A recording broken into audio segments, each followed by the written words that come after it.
I'm John Brackney. I'm on the board of the Opportunity Coalition. It's an honor to have you all here tonight. This is important. I graduated from Littleton High School, the University of Northern Colorado, and the University of Denver. Notice that I didn't say CU, but at the end of this meeting, I beg you, I plead with you, I demand that you all wear this proud badge that I'm wearing. It is critically important that you become an advocate of CU, no matter what high school or university or graduate school that you went to. When the University of Colorado succeeds, our economy in Colorado succeeds. What a privilege to have its president here tonight. It's my honor to introduce another Colorado native and a graduate of CU, School of Real Estate, Brian Watson, our founder and leader.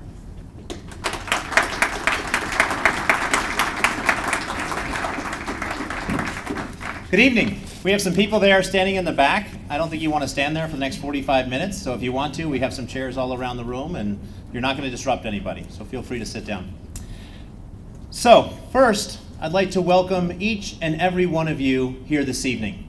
My gut tells me you probably could be doing something else tonight, but you chose to be here, and for that, it means a lot to us. First, I want to thank the Innovation Pavilion. If you don't know about the Innovation Pavilion, this company was founded a couple of years ago, and they occupy the first floor of this building, and Carrie Ann's right over there. Carrie Ann, raise your hand. We also have Vic Ahmed. Is Vic still here? Somewhere around. The Innovation Pavilion, over 80 companies have been founded in this building over the last couple of years. 80. The youngest entrepreneur is in, you gotta clap for entrepreneurs, come on. And for those entrepreneurs like myself that need a little counseling session afterwards, a little hug, we'll do it over here in the corner. But over 80 companies have been founded here in the last 2 years. The youngest entrepreneur is in middle school, and the oldest is in their 80s, and everything in between. And those companies are having a ripple effect all throughout Colorado.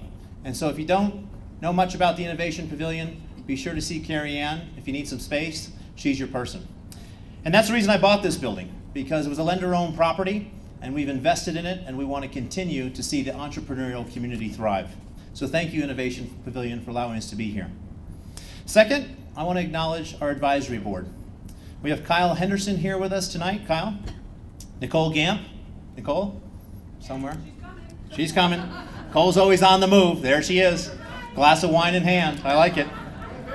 John Brackney, who just introduced me. John? And Vic Ahmed, who is hopefully around here. Did I miss any of the other the advisory board members? Let's acknowledge them for their service.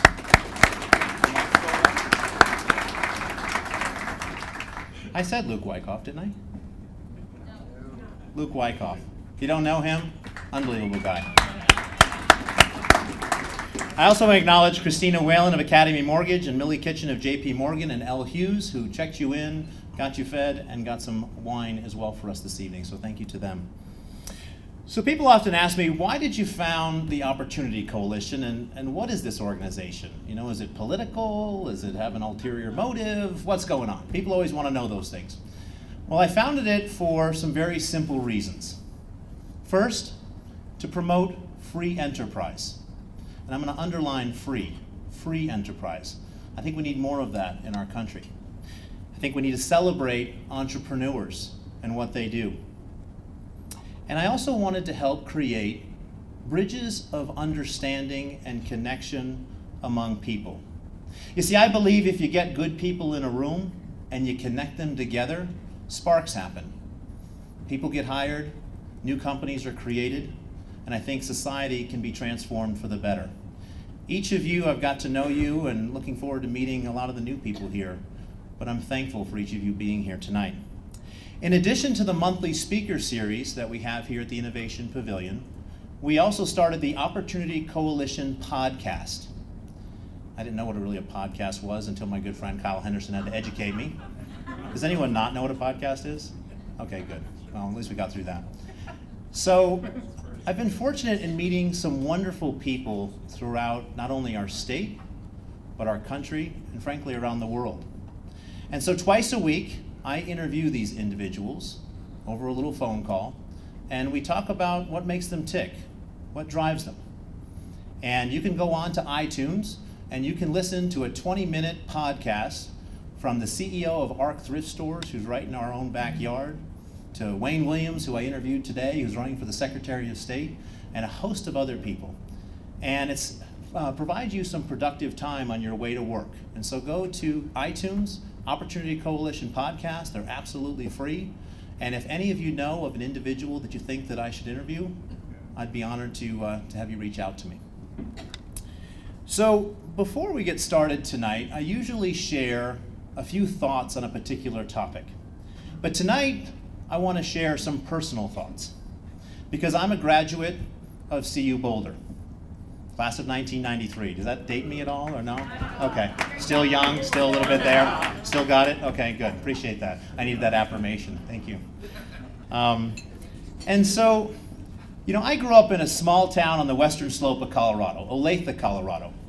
And I graduated with 51 other kids in Olathe, Colorado. And I went out to go look for what university I wanted to attend. And from the moment I stepped foot on the University of Colorado at Boulder campus, I was sold. And I did go to some of the other institutions in our state, and I wasn't paying attention to the tours because I fell in love with CU. And CU gave me 3 very valuable lessons. The first is appreciating the environment. And yes, there's the physical environment of not only this beautiful campus, and you see some pictures there, and the Flatirons, but also an environment of diversity, an environment of different ideas, and frankly, an environment that was quite challenging from a little boy from Olathe, Colorado. But that's what I chose, and I was the only person in my school to go to CU because I wanted to go into that environment. And I walked away with some appreciation of different thoughts and ideas, but I also walked away with a reaffirmation of what I held near and dear, my faith, my belief system, and it helps iron sharpening iron. Great environment. The second thing that PLC gave me is I got the opportunity to be part of a group called the President's Leadership Class. There were 60 of us. So we took a university of several thousand people and we condensed it down into 60 people. And they were presidents of their different high schools or involved in different student government as I was. And they taught me a few lessons about leadership. You see, when I was younger, I thought leadership was about, well, if I don't do it, then I guess nobody else will. So I guess I better go ahead and do it. And what they taught me about leadership at PLC is that the best leaders focus on empowerment. The best leaders listen to the people and say, you know what is your dream? It's not about my dream per se, but what is your dream and how can I come alongside you and empower you so we can go achieve it together? That's a big difference when you're looking at leadership, and I really wish that more of our leaders today would truly listen to the people and truly be leading for the right reasons. The third thing that CU gave me was a degree in real estate. And it was a very small real estate program, and it was a fascinating, they brought in speakers and people, practitioners from around the community, and we got a phenomenal, phenomenal education. I had to put myself through college. I started with shoveling horse stalls in North Boulder and worked my way up to working at the library at the business school. But I will tell you that that program there was phenomenal. And to this day, in founding North Star Commercial Partners 15 years ago, now our company is one of the preeminent buyers of vacant buildings like the one that you're in today, creating jobs and opportunity for people. And so those 3 lessons that CU gave me have stuck with me, they've transformed me, and they continue to guide me to this day. And I'm very, very thankful that we can have the president of this great university here with us this evening. Before Bruce Benson became president of the University of Colorado in March 2008, he had already made his mark in business, politics, philanthropy, and civic endeavors. He leads a system of 4 campuses: Boulder, kind of biased about Boulder, I'm not going to lie, Colorado Springs, Denver, and the Anschutz Medical Campus. I don't know if you know, but CU serves over 58,000 students and has an annual budget of $3.3 billion. Bruce founded Benson Mineral Group in 1965, a year after graduating from CU. He was elected chairman of the Colorado Republican Party 4 times and was the Republican nominee for governor in 1994. In 2004, his alma mater granted him the honorary doctorate of humane letters, and in February 2009, he was named to the Colorado Business Hall of Fame. You know what I like about somebody like Bruce? He didn't have to become the president of CU. He was very successful in his own right in business. And he decided, you know what? I'm going to go back into this university, into education, because it's important, because it's transformational. And for that, help me welcome Bruce Benson.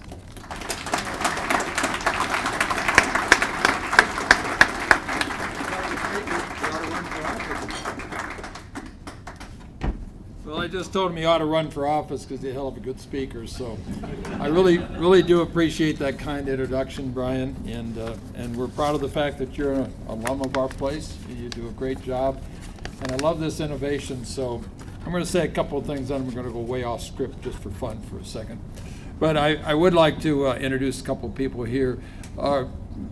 Regent Emeritus Norwood Robb is somewhere here. Robbie? Back in the back.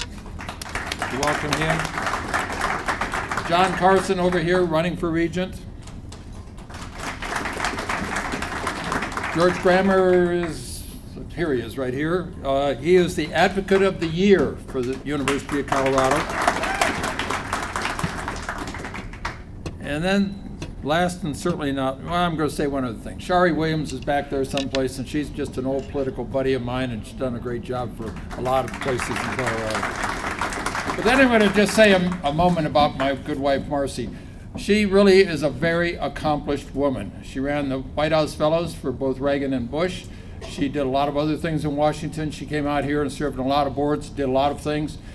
But I think the greatest line I've heard in a long time was from Dr. Jim Shore. He used to be the chancellor at Anschutz. And he said, if Marcy Benson, this was at a children's hospital function, and she used to chair the foundation, and she chaired the drive to raise the money and everything else. If it hadn't been for her, we would not have Children's Hospital on the Anschutz campus. So Marcy, you've done a lot for this state, but you do a lot. Let me finish. She's done a lot for the state. She does a lot for the University of Colorado. And if she doesn't put in at least 40 hours a week, I'll be shocked. And she's working all the time. She's got her projects. They even wrote an article about her on the Anschutz campus saying she's the secret weapon. So I appreciate it. Oh, trust me, she is. Don't let her get a hold of you. But she does do a super job. And frankly, I couldn't do this job without her. So it's a real partnership. So Marcy, now we're going to say thank you.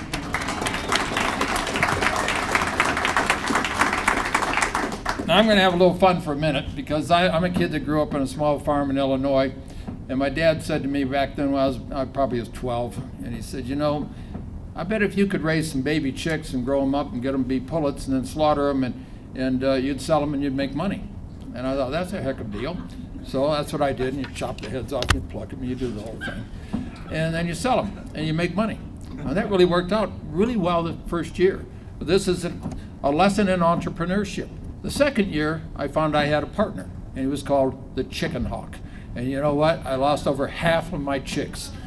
And you know, you just don't make a lot of money that way. So you learn the hard way that not everything always works out, but you got to be an entrepreneur and you got to stretch out and do things. I also tell you, I drilled my first 2 oil wells on my master's thesis, which I never did finish because I got too busy drilling oil wells. And by myself without a helper. And they were 810 feet deep, and that's how I started my company, and I slowly built it up to 10 divisions and then sold off a bunch of it and paid off debt and all the rest of it. So I won't bore you with all of that. But I think I'd be called an entrepreneur too. And I want to hear more about the center and what you guys do here, because innovation is what I'm all about. How do we run this university in a better way, in a more sensible business way than traditional higher education? But then I'm going to start off with this. Everybody wants to know, what's the vision for the University of Colorado? And I say, you know, we're a great university now.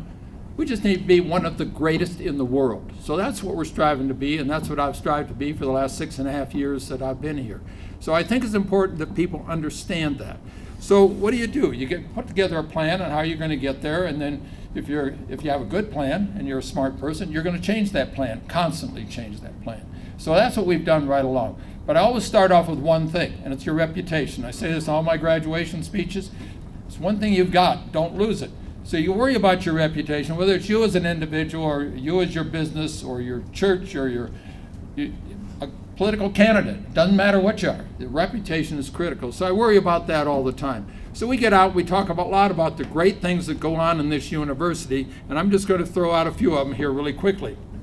So I think you probably all know that we're orbiting Mars right now with the MAVEN mission. What a lot of people don't really understand is that was all conceived by the University of Colorado Boulder. They put the whole thing together, they applied for the funding, and they got $671 million of federal money, put that up. They hired everybody in Colorado to do all the things that need to be done, brought in other partners like Berkeley as a junior partner, but we're the ones that are doing that mission. And this is a study of the atmosphere of Mars, and it's outstanding the way they're going about it. So they're already sending back science. They were doing it the first day they were up, and that's about 2 weeks ago, I think now. So that's one of our great things. Now the other things I'm just going to talk about kind of really quickly here is precision or personalized medicine. Now we can take two guys and say they're both white, they're both males, they're both 40 years old, they got something wrong with them. So the genes we study will say this medicine will work on you, but it won't work on you. And that's the big advances that are going on in medicine right now. So that's one thing that's really important, and we're really into that on our Anschutz Medical Campus. Also, one of our big projects, and I specifically mention that because somebody is really working hard on it, is to solve Alzheimer's. Now, Hunt Potter, who we brought out here from Florida, he had just set up a big center down there, and he is really outside the box on that. And his best right-hand man for raising money happens to be sitting right there, and it'd be my wife. And she is out there doing this all the time. And this is an important issue, is how do we solve this? Because, we're all getting older. And I'll tell you what, I'd rather get Alzheimer's than be the caregiver, so we got a deal. I'm going to get it first. Oh, we didn't agree? Oh, damn. Okay. Get it in writing. Huh? Get it in writing. Yeah. Anyway, so that's a couple of things. Then you look at UCCS, and it's just growing like topsy.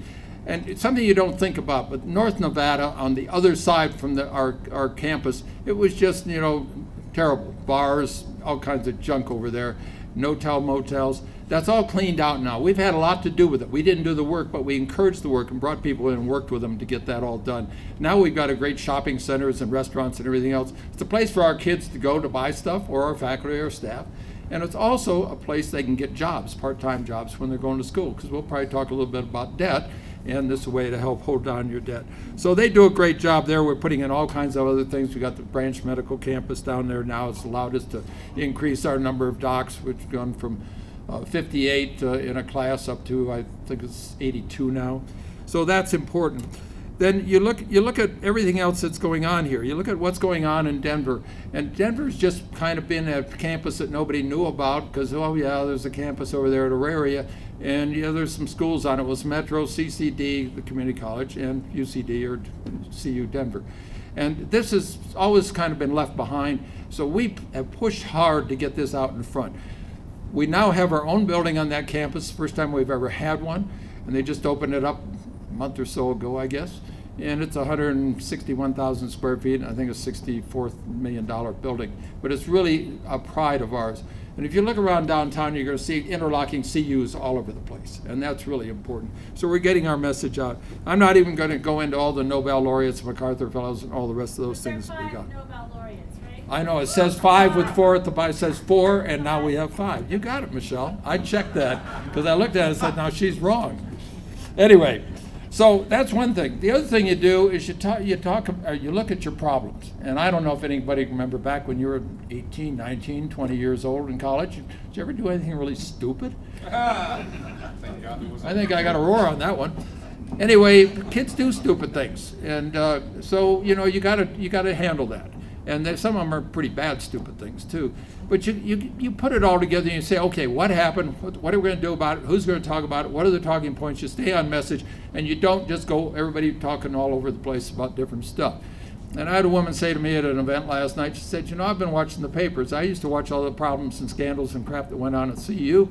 She said, I haven't been reading about those in the last 5 or 6 years. And I said, yeah, you're right. We still have some of those, but we take care of them. And we take care of them promptly. We don't put them off. And one of my favorites is a problem that I've thought has been a big problem for a long time.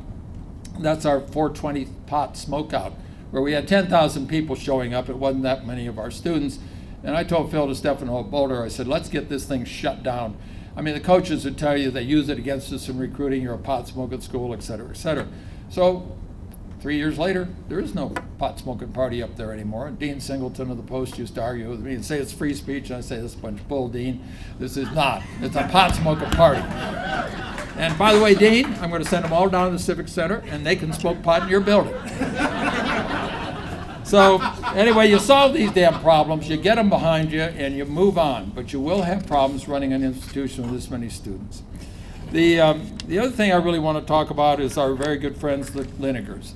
Dave and Gail gave us the wildlife experience. This is a huge deal. It's a $40 million deal. It's about $5 million for the building, $35 million for the real estate. It's 13 or 14 acres. It's a great deal. And, you know, and we're going to continue to run the wildlife experience on a lesser scale, most likely. And we're moving a lot of things out, but we're going to still have community functions there, and we're still going to have our partnerships with the local schools, and we do a lot of those kinds of things. But we're also remodeling a bunch of it. We fixed 11,000 square feet. We're already offering courses down there, and I'm just going to spell out one of them. And one of them is nursing. And you look at the nursing facilities they put in there, it's equal to Anschutz. It's just as good, high quality as Anschutz. And that filled up just immediately with 36 new nurses now on that campus. And this is what's going to be. So this is being funded out of my budget in my office. But Denver, the University of Colorado Denver is the manager of this. It's going to be for all 4 of our campuses. We got Anschutz out there now. We got Denver doing business and other programs there. Pam Shockley at Colorado Springs is bringing programs up later, and Phil DeStefano is even going to bring down some aerospace, and I think this is the place we want to have aerospace, right down here in this area. So it's a great opportunity for us, and we're going to keep growing this and building it. And I think it is really important for this part of town with what's going on here. So we even do more. We've worked with Fast Tracks, and, you know, Phil Washington RTD, and we've talked to the City of Lone Tree, though technically we're boxed out of that just a little bit, but talking about transportation and how we get down there. So this is really an important situation for us, and it's going to make us really grow a lot in this part of town where there's a great market. I just want to talk to you a little about leadership. And this is a change that we've made here in the last 3 weeks, I guess. And you know, something I've looked at for a long time, and my first experience was on the Auraria campus, and it's always kind of been a stepchild. And then a prior president decided to be brilliant to merge that with Anschutz, and we might discuss that sometime. And so you got one chancellor, and Don Elliman's been that chancellor recently, or right up until now, of both campuses. And he said, well, I put 40% of my time in on each campus and then 20% of my time on other stuff. That doesn't work. The Anschutz campus needs somebody full-time. It's almost $1.5 billion a year budget. And we need it down here on this campus. This campus has got so much to offer to so many people right here in the heart of the business community. So I said, well, let's just put in 2 chancellors. And we're not deconsolidated. We're not doing anything else right now. We're just going to have an extra chancellor. But we had to go through all the higher ed stuff to get it done. Flew to Chicago, went through it all with the Higher Learning Commission, Regents, everybody else. So we got that done. So we now have 2 chancellors and, quote, 1 campus because they still call it a campus. But now we've got Don, who's going to be running the Anschutz campus. Then I brought back an old has-been buddy of mine named Jerry Wortko. And I've worked with Jerry on everything since 1982. And he's run that campus. He was the prior chancellor of the 2 campuses. And he's the chancellor emeritus. So he's going to run it, be there for the year. And we're going to start a national search to bring in an absolute first-class chancellor. Now, I think it's important that you note that who's going to chair that search? It's Phil DeStefano. Phil DeStefano is the Boulder campus chancellor, and he has a national, international reputation. And it says a lot when you got a big AAU and a big operation like Boulder, and he's going to chair that search. I think that'll help bring more people to the table interested in the job. Now, I also like to talk a lot about diversity, and I worry a lot about it. I worry about the direction of this country. And if we aren't doing this for the good of our country and for the good of our state and our citizens, we shouldn't do these jobs. So I worry a lot about this. I spent a lot of my life worrying about education at all kinds of levels, from all the way from lower K-12 to all the way up to as far up as you can go in higher ed. But I see the statistics, and you know, the United States worldwide, we would rank in the top 1, 2, 3, 4 in all the various categories. Where are we now? 10, 20, 30th, and we just keep falling. So I think we have a serious obligation at the University of Colorado to help provide more and better teachers. And we've been very involved in some of these reforms, and they're going to keep coming. And I'm big on things like Teach for America. When Jerry Worko was superintendent of schools, I chaired the foundation for him. We brought Teach for America here. I think that's one of the best programs there is. And we got to get people to think outside the box, and how are we going to do things differently? And we got to train better teachers, because I worry about what's going to happen. In 2043, I believe it is now, the minority will be the majority in this country. And if we don't educate all of these people, we're going to be in deep trouble. And it's not going to happen in my lifetime, or maybe my kids even. But my grandkids are going to suffer if we don't take care of this problem and educate people and get everybody, give them educational opportunities. So I'm going to stress that. But I'm going to stress another kind of diversity, and that's political diversity, political thought. We need to have a balance. I think everybody knows that 80 to 90% of your faculty are a bit more liberal than I am. We will say it that way. But you know what you also find? You find that most of them that don't really care about that. I asked my geology buddies at Boulder, I said, what are you guys, Democrats or Republicans? Oh, we're Democrats. We go vote every 2 years and we go back and do our research teaching. We don't care about that. But that's what most of them are. But you have to have this thought. You got to have arguments. You have to have discussions. I said one night at a dinner table, and you got two guys sitting there, John Osborne, hardline conservative, Rut Bridges, not quite a conservative. And I said, you know, it's a lot more fun to have a dinner with Rut than it is with John, because John and I agree. And Rut and I don't, so we can have a good discussion. That's what brings it out. So we're doing a lot right now. They started something called Western Civ. It kept failing because they couldn't bring in the right people to run it. We brought in the right guy. We're now putting out certificates in Western civilization, and that's a balanced kind of approach there. And actually, we don't have a big conservative running it. The guy that's running it is I'd call him a moderate, very moderate kind of a Democrat. But he understands the idea of having a debate. So then we had our conservative chair in, and I told Phil DeStefano, I said, we're going to get this chair done, whatever, and just make it happen. Well, Betsy Hoffman tried it, Hank Brown tried it twice at UNC in Boulder, couldn't get it done. And by God, we got it done. So we got this in, we got it funded, we got a great guy in it the first year, Steve Hayward, and I learned a lot from him about how you handle things. And he says, you know, you've got to understand that the old line conservatives and liberals want to have a debate. It's the young people that have all the answers. So you got to create that. So you learn from him, and I told him I've been working with Hoover Institute out at Stanford, trying to bring in some of those kind of principles and things there. And he said, you're doing the wrong one. Go to Princeton and see Robbie George. I said, well, I don't know him, but I know of him. And so I called him. Marcy and I flew back. We met with him, talked to him about it. And then Leonard Diniger, who's a conservative, my chief of staff, Sue Sharkey, another conservative, and then Bob Pasnow, who's running the Western Civ. The three of them went back and spent a couple of days, went through the whole program, understanding it. Now, I don't totally agree with what he's doing, but then a familiar name popped up, because there's something called the Bradley Institute that finances a bunch of that. And that's headed up, or had been up until a few months ago, by a guy named Terry Considine, and I assume some of you might know him. And Terry and I have been buddies and business partners and everything else for many years. I said to Terry one night, so, you're going to fund me if I do this? And he said, yeah, give us a proposal. Let's see what it is. So we're going to go forward with that. And then we're doing one other thing, and we're merging all these things and changing. And by the way, conservative chair, get rid of that word conservative. So we're going to have a new word. We're going to probably call it Chair in American Values, because you don't want to have these hot button words. And of course, you wouldn't have any idea where that might lean, but we'll go on. But anyway, we're going to get that done. And then we've had the World Affairs Conference, which is another, we'll say, not exactly balanced operation. And we've got a new person running it. He's a great guy. Marcy and I spent an hour and 45 minutes with him the other day. His name's John Griffin. And he understands what we want, and he wants us to help him get speakers and bring people in, so we have a good solid balance in how this place runs. So we're going to move all of this, because I think that is healthy, that you have that going on in your campuses, a serious discussion and debate about what's going on. Another thing that I inherited when I got here is a big argument about, are we one university or four campuses or four universities and all that. And after a couple of months of talking to a lot of people, I guess we'll say, we decided we're one, period. And then we looked around and said, how do we brand it? Well, we only had something over 400 logos out there for this university. And you know what I say is, we have about 5 now. And this one right here, you see it all over the place, that's it. That is number 1. We've got some other Ralphie's and some others out there, but not very much. So we've really pinned this down. And I want this to be just like the Nike swoosh. You see it, you know what it is. You see this, you say CU, or University of Colorado. So I think it's important that we can get that across to people.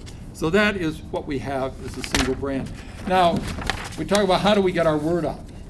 And Michelle right here is very important on that also, because she runs the CU Advocate program. And by the way, thank you for inviting advocates tonight. I think we got 25 or so of them here, so welcome. And I just say to all of you and all the rest of the advocates, thank you for what you do for the university. We're up to about 2,700 now. Is that right, Michelle? And they go out and they preach the university all over the state. And I think the greatest experience, I think, was a year and a half ago. We went to the Capitol on CU Advocates Day, and we had some really important legislation we're working on. And all of a sudden, there are 175 advocates running all over the Capitol. And you know, it didn't go unnoticed, and we got done what we had to get done. So the advocates do a lot for us. They talk to students, potential donors, all kinds of people, and just getting the word out about the university. So they share all of this great stuff. And then we said, well, what else are we doing around the state? And we thought of 30 or 40 programs, right? I think it's out there in those your little signs. 260 plus. 260 and still counting. Correct. And then one day we said, well, how about our little clinics, or all of our clinics around the state? There's over 400. So Michelle's now working hard to get signs up every place she can around Colorado saying this is CU. And Russ Dispense, who runs King Supers, every time I see him, I say, thanks for putting us on your TV ads with the little clinic and our unlocking CU. So we're going to continue to do that. Now that's all kind of an earned marketing approach to how you get things done. So now I've taken a bunch of money out of my budget and said we're going to get this very serious marketing program. And Ken McConlog over here is Vice President for Communications, and he's putting this all together, so we will be up. And I don't know when we'll start marketing, but certainly not until after these elections, because there's a bit of clutter. But hopefully by the first of the year we'll be up and marketing in a very vigorous way to let people know all about us. And we'll tie that marketing effort together with all of our campuses, so we had an overarching support for all of the campuses. And why do we do that? Well, there's more competition out there. But I will tell you that our enrollments on our campuses are all up. And I think there's only 2 other schools in the state that are up this year, and everybody else is slipping, and slipping, some of them pretty darn badly. So we're going to continue to beat the drum for the University of Colorado and the high quality education you get here. The other thing is state funding. Now, if you ever want to get, and some of you probably know, I've co-chaired C&D, whatever it was, maybe 8 years ago, to get the timeout on Tabor. So we've got to look at state funding, and you look at it, and we worked hard on that. We spent $7 million. The other side spent $5 million. We lost D and won C by about a point. So it's a tough deal. But we're looking at how we can find more funding for the University of Colorado. Last year we went out, we did focus groups, and we did polling and everything else. And I will just tell you, everybody is just angry, and they don't trust anybody. And if you tried to do a C right now, if you got 40% approval, I'd be shocked. So you aren't going to do that. So we put that off. We're back now analyzing again, and nothing that we could do within the next year, but in 16, probably a big turnout year, there's a chance we could go back with something else to try to find more money. So it's important that everybody's feeling good about us when we're out there trying to get more money for all of higher education. And I stress all of higher education. I'm going to go back then and talk about the declining funding from the state. So when I started, we were getting $229 million of state support for the entire university. And frankly, it probably should be 400 now if you look at our peers and you look at our enrollment growth and inflation. So instead of that, we're at 167. We actually dropped all the way down to 142 for a while. We could get a little more bump this year, and then it's going to start down very rapidly. And our old friend Tabor is going to kick in here next year, not this year. And if you really want to know all about it, I've got it all right here. But you're going to start seeing Tabor refunds. Now the problems you get into, we've got rapid growth right now in revenues. Particularly cash is going up like this. and general fund is going up like that. So you add those two together and you get to the amount of money that you have to do your balance against Tabor, and then how much do you have to start refunding. The problem with this is who refunds it? General fund, not cash funds. So cash growing rapidly, general funding slowly. Where do we get our money? General fund. So it's not a very bright future right now with what we've got ahead of us. Amendment 23, which is K-12 education, they're going to have to start doing more funding for K-12 education. The other problems we've got, where'd I go here? Is next problem is 1319. That's House Bill 1319, passed last year. This is for performance-based funding, which I'm all for that, except it's been tried in a lot of states and it just doesn't work. So the problem with what we're doing right now is over half the money that they got in this thing goes to seats. Well, seats are not performance. Performance is turning out degrees and getting people out of school, et cetera, and having good graduation rates. We got a lot of schools in the states that graduation rates are in the 20% in 6 years. And you know, our two Anschutz Denver and Colorado Springs campuses, it runs in the high 40s. Boulder's hovering at 70, they want to get to 80. The problem with some of these numbers is they don't count everybody. If somebody transfers out to another school, nobody gets to count them. Somebody transfers in, you don't count them. So it's just, you're working with your first year people. But so these are some of our problems, but there are also some of these schools that got 20% graduation rates and 22%, 28%. And you'd be shocked at some of them, and I'm not going to go into them. That's not my business to talk about them. But I think what we got to do is we've got to get our graduation rates up, and we've got to really show people what we can do here. I want to just talk a little bit about, so we're going to study the ballots. We're going to see if we can do something in the future. Right now, I don't have a lot of hope, but we'll see. So Brian mentioned our budget and number of students. We actually have about 8,000 more students than that are actually taking courses for credit but not degree. And we've got about 29,000 employees. Now, we've also expanded our hospital operations, so we've got 7 hospitals now, not just University of Colorado Hospital Authority on the Anschutz Medical Campus. So we've got 2 in Colorado Springs Memorial, we've got 2 with Poudre Valley, and then we got 1 in Nebraska and 1 in Wyoming. So right now we've got about a $2.4 billion budget there and another 15,000 employees. Throw all that together, you got a pretty good sized operation. So it's important that people do understand all of that. Now, we just brought a new person in to run our hospital system. Her name's Liz Concordia. She came out of Pittsburgh. She told me a couple of things when I interviewed her. One was, I had a union in one of my hospitals, and they kept coming in and say, we're going to strike if you don't do this. No, we're going to strike. And after about 3 weeks of that, she just kept telling them, okay. Finally, they came in and said, we strike.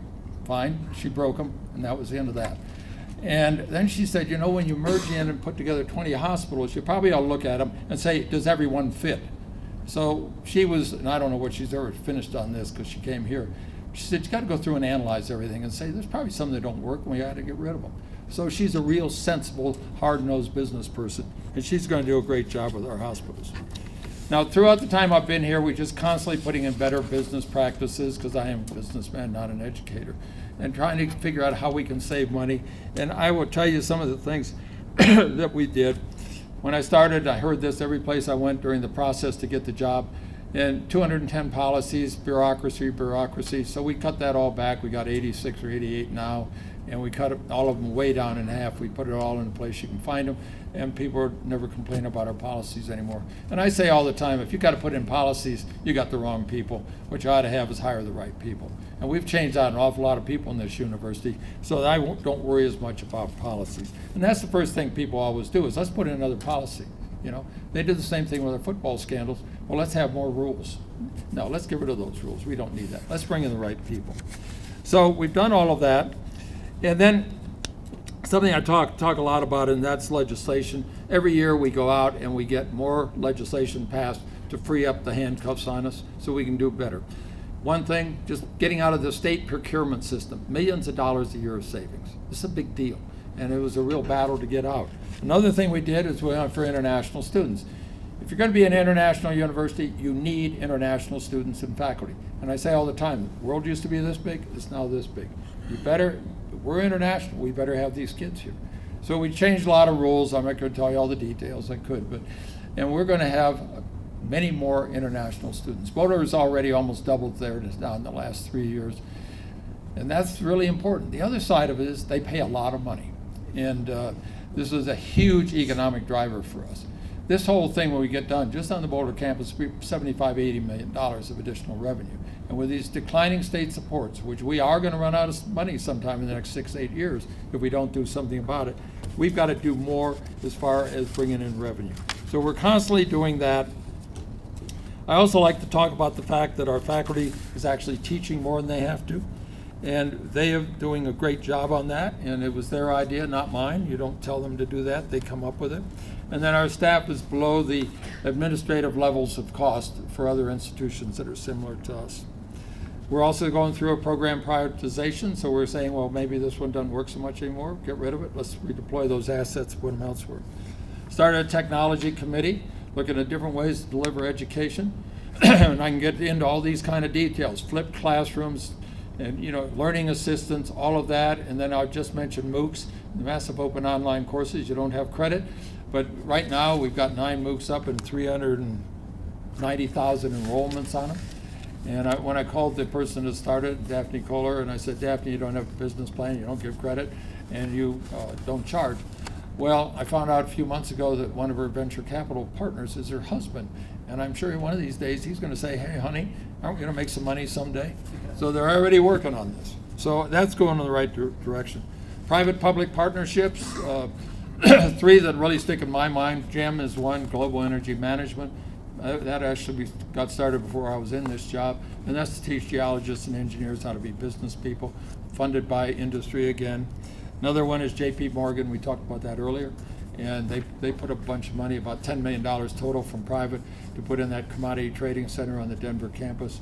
And then Pinnacle Assurance, I went out there actually trying to get scholarship money and ended up with $5 million to put in an insurance certificate. And when we were out of Berkeley last couple weeks ago, met with a real estate guy who's an entrepreneurial real estate developer who's working for Berkeley, gets paid, and then he gives his money back, kind of like some other people I know.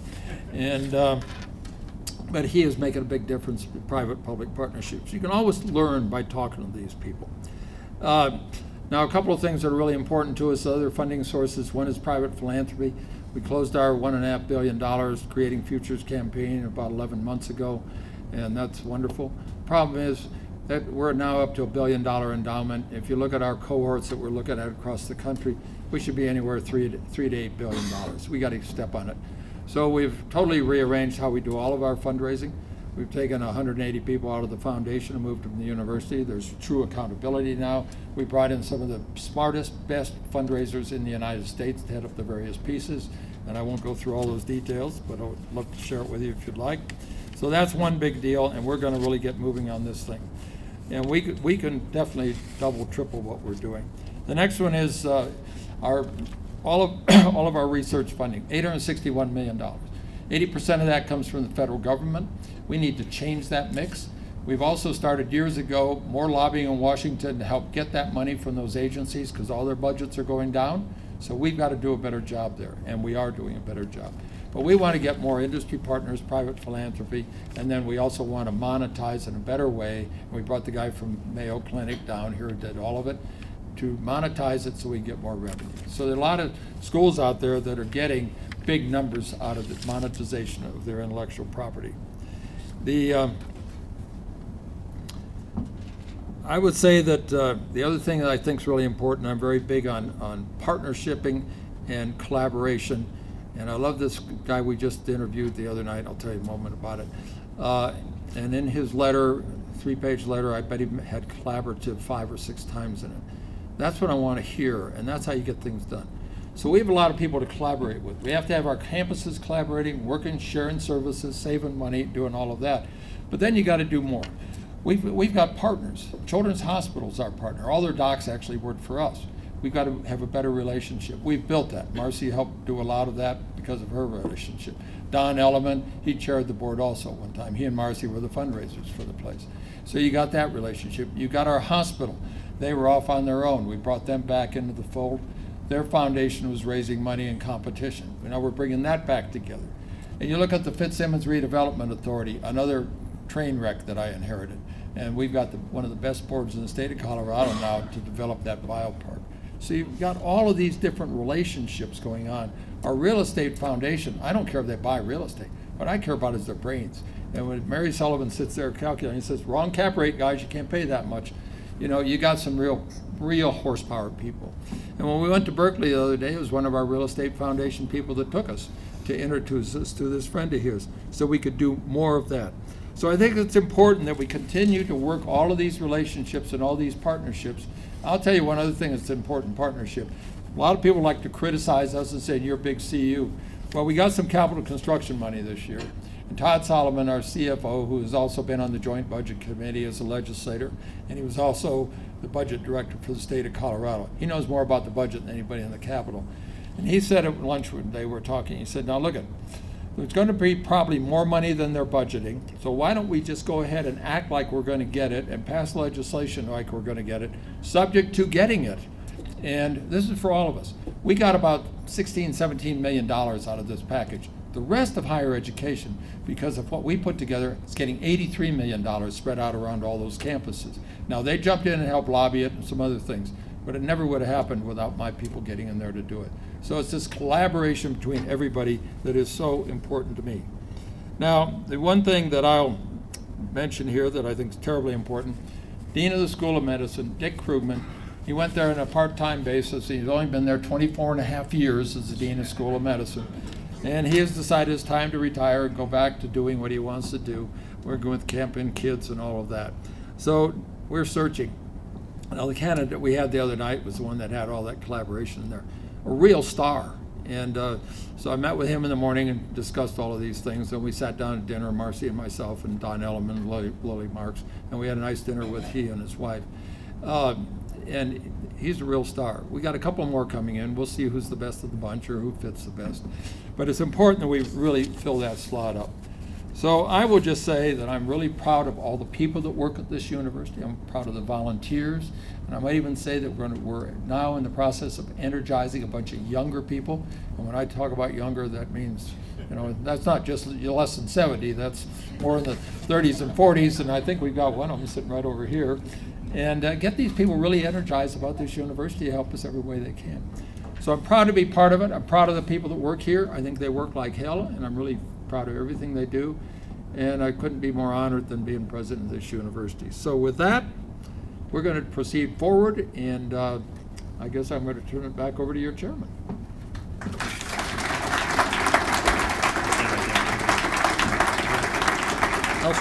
I don't know, stay up here with you. Oh, God. I'm getting tested. So I'm going to ask a few questions and then we'll open it up to the group. The first question that I have for you is that there's a critique on higher education that the costs are rising so high that it's not accessible for most people, and that even if it is, we're lading these graduates with a lot of debt that they have to work through. What is your response to that? Well, I'll start with, there's several things. First of all, when I started, we were generating, I think, about $80 million internally generated for financial aid for students. That's now $138 million, so that helps. I think we should counsel our students more on what they should take and shouldn't take. I think we ought to have some kind of a little screening process if you're going to borrow money. What are you going to borrow it for? You're going to borrow it for a vacation or a new car, or are you going to borrow it to pay your tuition fees, room and board? So I think we need to work with people on that. Now, one of my favorite entrepreneurs is Jake Jabs, who I understand is coming to talk to you soon. And Jake is a real piece of work. And Jake told me I never had any debt. I always worked when I was in school. Everybody should work part-time. And I will tell you, when I was at Boulder, I'd go out and work on drilling rigs at night. You know, not every night, but, you know, a couple of nights a week maybe, to help pay for my college education. So I think people can start being more sensible about it. Don't borrow money you shouldn't have. And my real big pet peeve is this, and that is, if you take a kid into school, you have a responsibility to keep that kid in school and get them a degree. And sending kids home with a pile of debt and no degree is immoral. And I just can't tell you how upset I get about that. And in some higher ed meetings, when I say things like this, maybe we should be responsible for some of the debt of our students if they're going to default on it. And that's, oh my God, you know, I really get a shock here. But so I feel like we have to do a better job. I don't think we do as good a job as we can, but I want to tell you something else about the cost going up. The Boulder faculty average about $128,000 a year. Okay, and that's for some of the people making $250 and all those big numbers and some of these other programs. What is that up against? Michigan, $158,000 a year average. UCLA at Berkeley, $185 and $190, as I recall. Now that's our competition. When we want to be a great institution, we have to have great faculty, and we've got to keep the wages up as much as we can. You can sell Colorado part of the time. You can't sell it totally, so you're going to have to raise some of these tuitions. We've worked hard to hold them down. This last year, I think we were probably 3.5, 3.6% increase across all the campuses. And we held them down. Some of the people were still going 6%, 8%. So we're going to continue to fight to hold these down and do everything we can and bring in money from all these sources. And when people say, well, you're funding these out-of-state students and international students with our money. Well, the answer really is at Boulder, the tuition fee is about $10,500, as I recall. The cost of giving an education at Boulder is about $25,000. The state gives us $3,000 or so. So, we're short $10,000. So what are we going to do? We bring in international students, and if you looked at the charts, which I could go out and read this thing to you if you wanted to hear it, but I won't, unless you insist. And you've got to explain to people that those people, those internationals and those non-residents, they're paying for our Colorado residents. And that's why we keep driving it. And we're doing, I'm talking about Boulder, all of our campuses now are recruiting. And when we do things with foreign governments just to have the inside track to get more students in here. So we're doing everything we can right now. Well, not everything. There's more stuff. I think you need to use that 5% number. I think that's what makes Oh. Why don't you get up here and give a speech, lady? Well, if you look at this, $3.3 billion and we got $167 million. That's about 5% of our budget comes from the state. I've even used the line of we used to be state funded, then we're state supported, and we're about to get to be state located. And that's about where we are. And people say, I was having this discussion last night, the guy said, why don't you just go private? I said, well, you gotta have a vote of the people because we're in the Constitution, and on and on and on. And you better have a hell of a lot of money if you want to try to get this thing to go private. Does that work, honey? Thank you. You can correct me anytime you want. And you do. Say you share the same thing that my wife and I do, I'll tell you. Yeah, well, she learned from her. I know, probably. So, Bruce, you're very unique in that you've been very successful, not only in business as an entrepreneur and philanthropy and politics and in education. What do you think is the biggest issue facing our state, country, or world today? Leadership. No, I really do believe it's leadership. And I talk a lot about leadership. And I think that leadership is something we've got to teach people. And we wrote our last newsletter, and it talks about leadership, and it talks about learning to think. And that's, I'll tell you, when I was a TA at graduate school at Boulder in geology, and I told the kids the first day, I want you to learn geology, but that's only part of it. I'm going to make you learn how to think. And we aren't having multiple choices. We aren't doing any of that stuff. You're going to take 2 or 3 concepts, wrap them together, and give me a paragraph. And some of these people that are used to getting A's and B's, probably straight A's, they were getting D's and F's. And I said, well, you're going to have to learn how to think, and you're going to have to use this information. So we got to teach people how to think, and we got to teach them how to lead. I think those are serious problems. But I also think the underclass people that are not being educated, not creating an educational opportunity through K-12 education and bringing them into higher education, getting them educated, is a huge responsibility for us, and it'll take our country down if we don't get this fixed. And I might talk about the teachers union, but that'll be another subject. My last question, and we'll open it up to the group. What are the best words of wisdom or advice that you have ever received? Always listen to your wife. Wise man. I guess the best was my advisor, Bruce Curtis, up at Boulder, and when I went back and showed him my map and the wells I was drilling, and he said, I think you ought to just go back and keep drilling. So that was pretty good advice, But the thing I would also say, and it's advice I believe in, is don't think you have all the answers. Make sure you have smart people around you.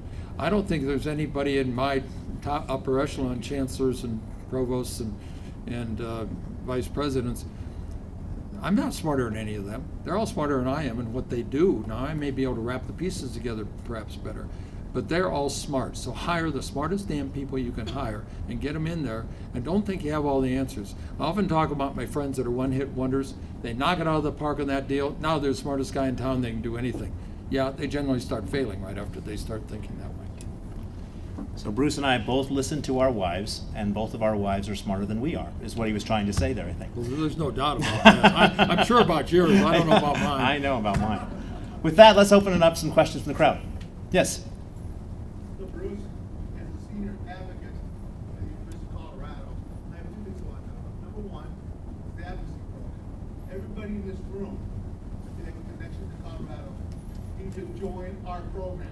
Michelle, get them all at the door and lock them down. Second thing I want to talk about is sports. Second? Sports. Sports? Senior sports. Okay, I want to sports. talk about, Yeah. so you joined the Pac-12. I Right. want to talk about the fact that there's a lot of criticism about us being in the Pac-12, but the opportunity for the university to be engaged with all those universities from not sports, but from all the other things that happen at Berkeley, Cal, all the things we do on other things that happen at the university is really important. So the question was, just to make sure everybody heard it, is one, the CU Advocates Program, and two, he wants to talk about sports and being involved in the Pac-12, and what does that mean? So, Bruce? So I'll tell you, when we started they started rumbling around as Phil DeStefano and I talked about it. I said, let's just keep our jets cool. We'll wait, see what happens. So then they come back with serious, we want to talk with you. So we said, yeah, okay, we will. Tom Check, our first Nobel laureate, called me up on my cell phone. I was out of state. He said, I got to tell you why you got to join the Pac-12. I said, Tom, I know why I got to join. He said, I'm going to tell you anyway. So he did, as Tom always would. So anyway, we got done with that, and I said, Tom, those are all the reasons, plus a few more that we're going to do it. And his reasonings were, who are our research partners? And we talk about this all the time. You look at the Ivy League. That's because there were a bunch of schools back there very similar in doing things. Our research partners are people like Berkeley and USC and UW and on and on. These are the great, really great schools, and they're the ones working with us. And I could go through a lot of things we do together with them. That's important. Now let's talk about where are our alums. In the old Big 12, without Colorado, we had 11,000 alums. In the Pac-12, without Colorado, we have 54,000 alums. Now, a lot of 30,000 of those are in California. Now, these are very successful people. Where do we recruit a lot of our non-resident students? In the Pac-12 footprint. Now, if we're talking about our donors and what they want to do they want to go to Stillwater or to Los Angeles or San Francisco or Washington or Ames, Iowa? Where do you suppose they want to go? So obviously, all of these pieces work together, and you should see the entourage that ends up a lot of these games that are away of our people going out there because they want to go to those cities. So you wrap all of this together, and it's a really important message for people to understand. Now we'll talk a moment about money. So our media dollars that we got when we were in the Big 12 was about $8 million a year. Well, now it's closer to 20 million, and if we ever get direct TV, anybody got connections there? Straightened out, we'll probably get another 3 million. So this is a big deal, and it's a big deal to, football, I hate to tell you, I mean, it's the revenue sport. Basketball is off and on, makes some money, and those guys are doing great. Tad, Linda doing the women's, they're doing a wonderful job, but the revenue sport is football. And so we've got to bring in the right people. That's why we brought in Mike McIntyre. Phil and I flew out there to meet with him, and his comment later was, the chancellor and the provost and the AD at the time, we won't talk about, hadn't come out here to talk to me, I probably wouldn't have come. And we really talked to him hard, and I questioned him really hard because I was tired of this false start on these football coaches. This guy's the real deal. He's great, and you're going to love this. They don't smoke. They had he and his wife over for dinner one night, offered him a drink. No, we don't drink. And then Marcy leaned over to me and said, stop swearing. And, well, I would say a polite God damn it or something, and she said, you can't say that with them. Well, this is the kind of mindset they have. She tells me what to do quite often. But that's the kind of mindset. He also, when he recruits, he tells these kids, you're going to the NFL, right? Yeah. No, let me tell you, you're not going. But let me tell you what will happen if you do think you'll make it. And about 3% of you will get into the NFL. And you might last like 3 years. And at the end of that time, you're probably going to be $200,000 in debt. You probably have married the wrong woman and divorced or getting divorced. And by the way, the suicide rate is 8 times the national average. So I don't think that's what you should be thinking about. You ought to be thinking about getting your degree. I expect you to get your degree in 3.5 years because they're here in the summer.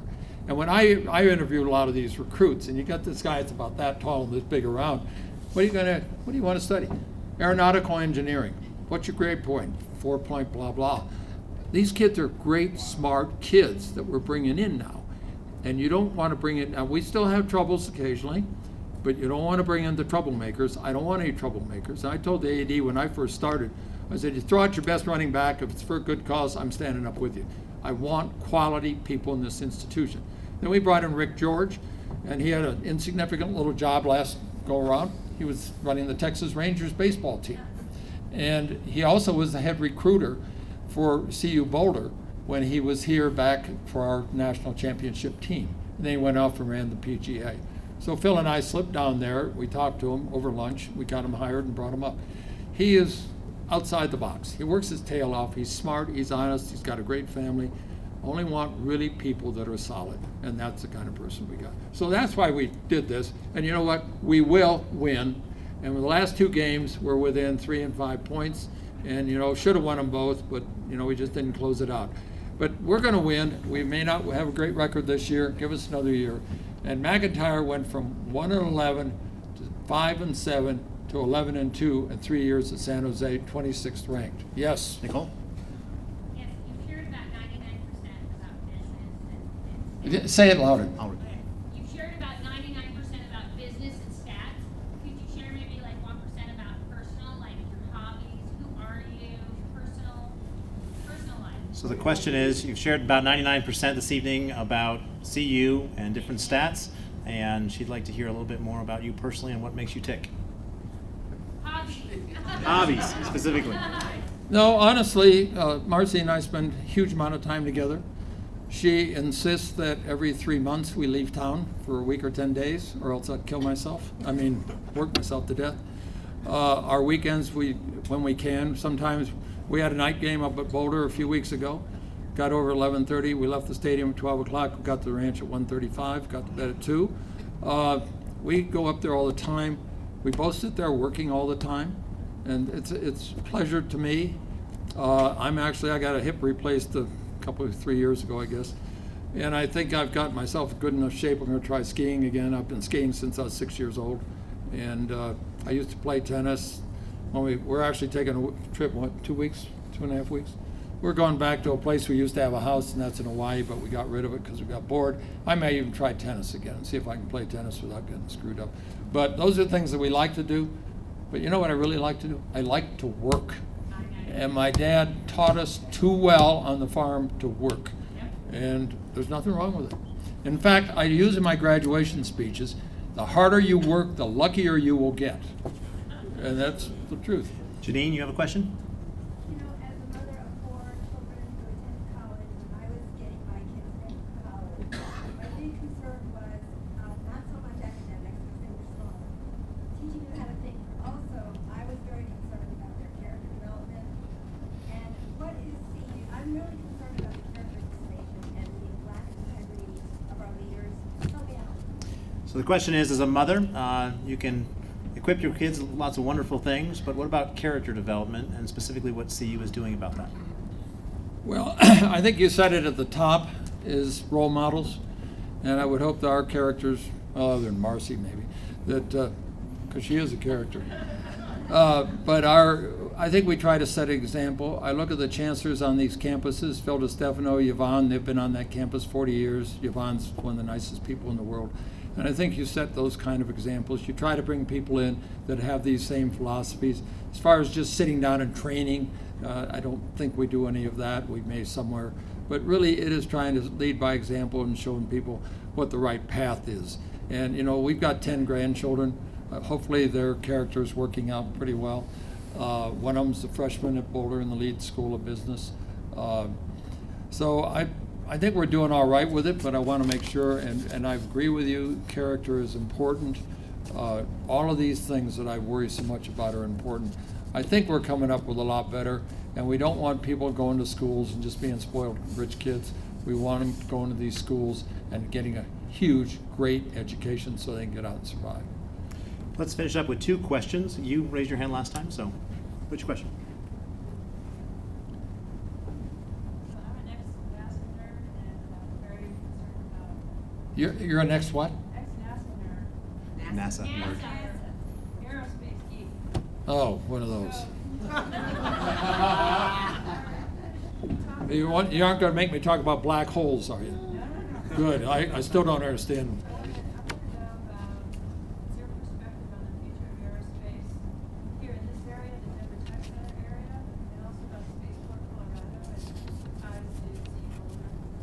So the question is from a NASA nerd, which I love that, is what is the future of aerospace and space exploration, not only in the southern part of Denver, metro area. but also in Skyport?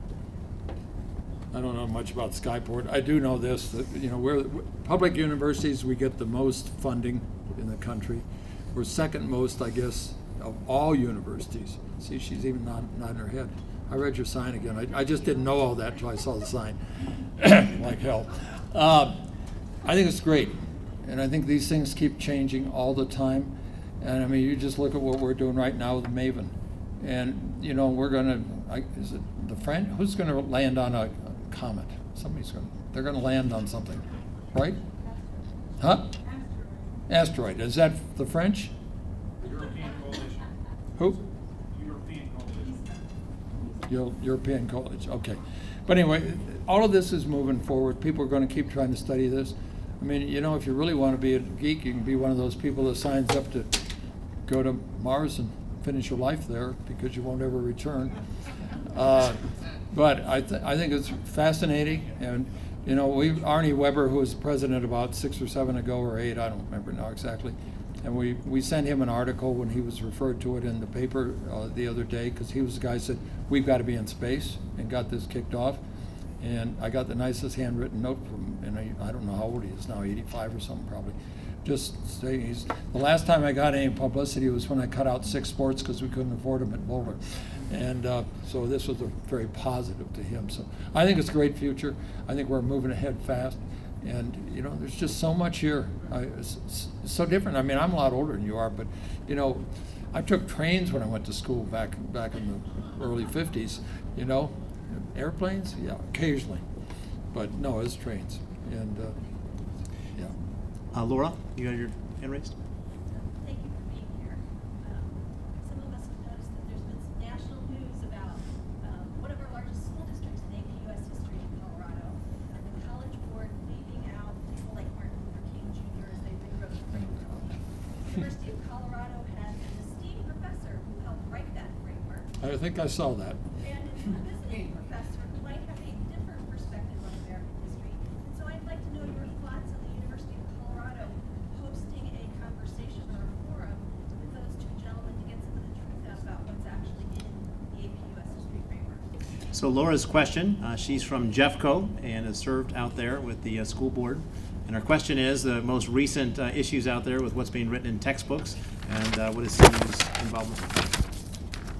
Well, first of all, just to be straight about it, professors have the right to free speech, and we've been through that for years, so you got to let them go. I would love to see a debate. I think it would be very, very good for a lot of people, because I get into arguments all the time about Common Core and various things like that. So I would love to see that debate. You got to have the freedom of speech, but that's what we want. We want everybody out here talking about, no, I believe this. I mean, this Robbie George I mentioned earlier, do you know who Cornel West is? Well, he's one of those wild lefters way out there someplace. He and Robbie teach a course at Princeton. And they thought they'd get 20 or 30 people signed up. They had like 400, because people want to hear that kind of discussion. So I'm all for that kind of a discussion. I think that's healthy. I think we should do it. And no, I'm not happy the guy wrote the article, but that's the way life goes. Great. You got another one? Now, we'll finish up there. Bruce, Okay. really appreciate it. Thank done? you so much. All right, Appreciate it. thank you all. Here are some of President Benson's. Number 1, you solve these damn problems and you move on. Isn't that good? Number 2, if we aren't doing this for the good of the country and state, we shouldn't be doing it at all. Think about how that would be transformational. If people really decided everything that they do, is it good for our citizens? Is it good for our state? Is it good for our country? If not, probably shouldn't be doing it. Number 3, we have to get people to think outside of the box. We must think differently. And number 4, you have to have thought.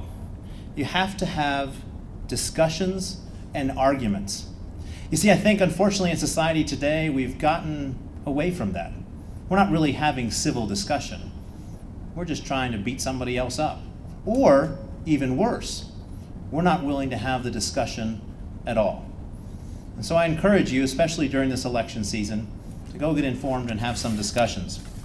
Upcoming with the Opportunity Coalition, on November 12th, we have my friend Don Childers, who's the president and CEO of the Colorado Bankers Association. He was going to be handling a Q&A panel with Koger Probst, who's president of A&B Bank and Sturm Financial, and Dave Baker, COO of First Bank. I think that's going to be a very interesting discussion when you think of what the economic meltdown that we all went through. Banks are operating differently, and that affects every single one of us in the room, so I encourage you to come to that event. On December 11th, we have Jake Jabs. Jake is the president and CEO of American Furniture Warehouse, known mostly for holding tigers and on his furniture. Maybe he'll bring a tiger, I don't know. And if you don't know, American Furniture Warehouse is not only one of the largest privately held businesses in Colorado, employing nearly 2,000 Coloradans, but it is also one of the top retail furniture companies in the nation, with sales topping $392 million. Again, I want to encourage all of you to listen to the Opportunity podcast. If you have any speakers that you think that we should bring in or somebody that I should interview, we'd be honored and really appreciate President Benson and Marcy Benson being here this evening. Thank you all.